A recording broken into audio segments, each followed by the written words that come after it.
Hello বন্ধুরা, আশা করছি তোমরা সবাই খুব ভালো আছো। তো চলো পরীক্ষার প্রস্তুতির জন্য লেগে পড়ি। নার্সিংয়ে এইমস, নরসেক, আরআরবি, সিএইচও, এমনকি ইএসআই, কত রকমের এক্সাম আছে কেরিয়ার তৈরি করার জন্য। আর আমাদের একটা না একটা লাগাতেই হবে, তাই না? আর এর জন্য চাই প্রচুর পরিশ্রম। আমরা একদিনে পড়ে সেটা করতে পারবো না, আমাদের বারবার প্র্যাকটিসের মাধ্যমে নিজেকে তৈরি করতে হবে। তাই আজ আমরা এই সমস্ত এক্সামে আসা কিছু রিপিটেড কোয়েশ্চেন অ্যান্সার দেখে নেব।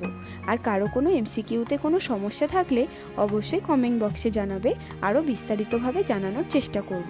তো চলো দেরি না করে শুরু করা যাক। ভিডিওটি প্রথম থেকে শেষ পর্যন্ত স্কিপ না করে দেখতে থাকো। এবং তার আগে চ্যানেলটি সাবস্ক্রাইব করা না থাকলে অবশ্যই সাবস্ক্রাইব করে নেবে এরকম আরও অনেক ভিডিও পাওয়ার জন্য।